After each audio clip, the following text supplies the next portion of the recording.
अरे माँ जी, जल्दी चलिए, देखिए आपके घर के बाहर एम्बुलेंस आई है। गायत्री भागती हुई दरवाजे पर आती है। तभी उसकी बहू चांदनी को एम्बुलेंस से बाहर लाया जाता है। हे भगवान, ये मेरी बहू को क्या हो गया? एक्सीडेंट हो गया माँ जी। अरे लेकिन ये कैसा एक्सीडेंट है? चोट तो कहीं नजर नहीं आ रही। अरे माँ जी, दिमाग में अंदरूनी चोट लगी है और ये अपनी याददाश्त खो बैठी है। हैं? मेरी बहू याददाश्त खो बैठी है, अब क्या होगा? अब फिक्र मत करिए, बस इनका अच्छे तरीके से ख्याल रखिए।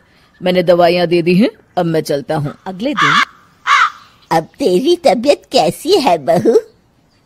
बहू? किसकी बहू? हम भैरवगढ़ के ठाकुर विक्रम सिंह की बेटी रूपवती हैं। हम एक राजकुमारी हैं और तुम हमारी दासी हो बुढ़िया। अरे बेटा विशाल, बहू कैसी बहकी बातें कर रही है।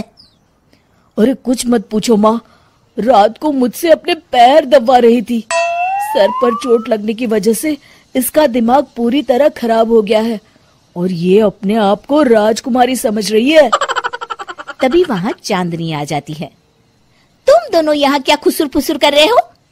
कहीं तुम दोनों मिलकर हमारे खिलाफ कोई षड्यंत्र तो नहीं रच रहे हो?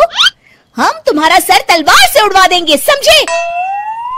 अरे नहीं नहीं राजकुमारी जी, हम तो आपके सेवक हैं। भला हमारी इतनी हिम्मत? कहिए, आपने यहाँ हॉल में आने का कष्ट कैसे किया? हमें बहुत भूख लगी है। ए दासी, जल्दी से हमारे लिए भोजन का प्रबंध करो। आज हम शाही कबाब खाएंगे। विशाल अपनी माँ को चांदनी की बात मानने के लिए इशारा करता है। ठीक है राजकुमारी जी, मैं अभी आपके लिए भोजन लेकर आती हूँ। इस तरह विशाल और उसकी माँ ना चाहते हुए भी चांदनी की जी हजूरी में लगे रहते हैं। लाओ माँ, जल्दी से मेरा टिफिन दो, मुझे देर हो रही है। अरे ठहर जा, जरा दम तो लेने दे मुझे। सारे घर का काम मुझे अकेली को करना पड़ता है। तेरी बीवी तो राजकुमारी बनी बैठी है, सारा दिन हुक्म चलाती रहती है। अरे माँ, मेरा भी तो यही हाल है। फिलहाल तुम मेरा टिफिन दे दो, मैं चला। रुको, कहाँ जा रहे हो? अरे मर गया रे, ये कहाँ से आ धमकी? आज हमारा जुहू चौपाटी घूमने का मूड है और हमें अपने लिए नई साड़ियाँ भी खरीदनी है। चलो जल्दी से अपना वाहन निकालो और हमें ले चलो। अरे अब तो मैं गया काम से। अगर आज मैं वक्त पे ऑफिस नहीं पहुंचा तो मेरा बॉस मुझे नौकरी से निकाल देगा। मरता क्या न करता। आखिरकार विशाल चांदनी को घुमाने ले जाता है और चांदनी अपने लिए ढेर सारी शॉपिंग भी करती है। ए दासी, टीवी पर कपिल शर्मा के आने का समय हो गया है, जल्दी से टीवी शुरू करो। अरे वाह, कपिल शर्मा तुझे याद है, बाकी कुछ याद नहीं। बहू तू तो बड़ी चालू लगती है, अपने फायदे की हर चीज तुझे याद रहती है। मैं तो तेरी इस अजीब बीमारी से परेशान हो गई हूँ। अगले दिन, अरे डॉक्टर साहब, आप इतने दिन से मेरी बहू का इलाज कर रहे हैं, लेकिन उसकी बीमारी तो सुधरने के बजाय और बढ़ती जा रही है। अरे माँ जी, ये दिमागी बीमारी है, बेचारी की याददाश्त चली गई है, वापस आने में थोड़ा वक्त तो लगेगा ही ना। गायत्री डॉक्टर से बात कर ही रही होती है कि तभी उसकी पुरानी सहेली शीला वहां आ जाती है। शीला को देख अचानक डॉक्टर घबरा जाते हैं। अच्छा माँ जी, मुझे एक मरीज को अर्जेंट देखने जाना है, मैं चलता हूँ। ये कौन था? अरे अब क्या बताऊं शीला, एक एक्सीडेंट भी मेरी बहू की याददाश्त चली गई है। ये डॉक्टर उसका इलाज कर रहा है। ये डॉक्टर कब से बन गया?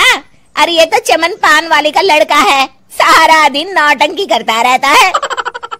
अच्छा तो ये बात है, अब मैं समझी। मेरी बहू और ये पान वाले का लड़का दोनों मिलकर मुझे बेवकूफ बना रहे थे। चल तू मेरे साथ। गायत्री शीला को एक बड़ा सा डंडा हाथ में देकर अपनी बहू चांदनी के कमरे में ले जाती है।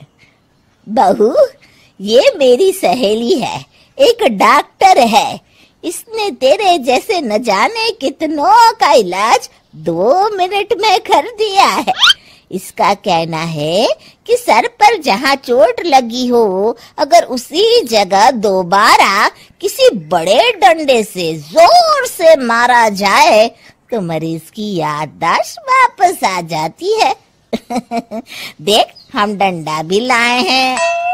अपनी सास की बातें सुनकर और हाथ में बड़ा डंडा देख चांदनी घबरा जाती है। अरे बाप रे, मैं तो फंस गई। इस डंडे की एक बार की वार से ही मैं तो चारों खाने चित हो जाऊंगी। अब क्या करूं, क्या करूं, क्या करूं? लेकिन गायत्री, डंडा सर पर ठीक उसी जगह लगना चाहिए जहाँ चोट लगी है। अरे तू चिंता मत कर, 2-4 बार मारूंगी तो एक बार तो सही जगह लग ही जाएगा ना। चल बहू, तैयार हो जा। अरे नहीं नहीं माँ जी, मुझे मत मारिए। दरअसल घर के काम करने से बचने के लिए मैंने ये सब नाटक किया था। मुझे माफ कर दीजिए, मैं कान पकड़ती हूँ। दोबारा ऐसी गलती कभी नहीं करूंगी।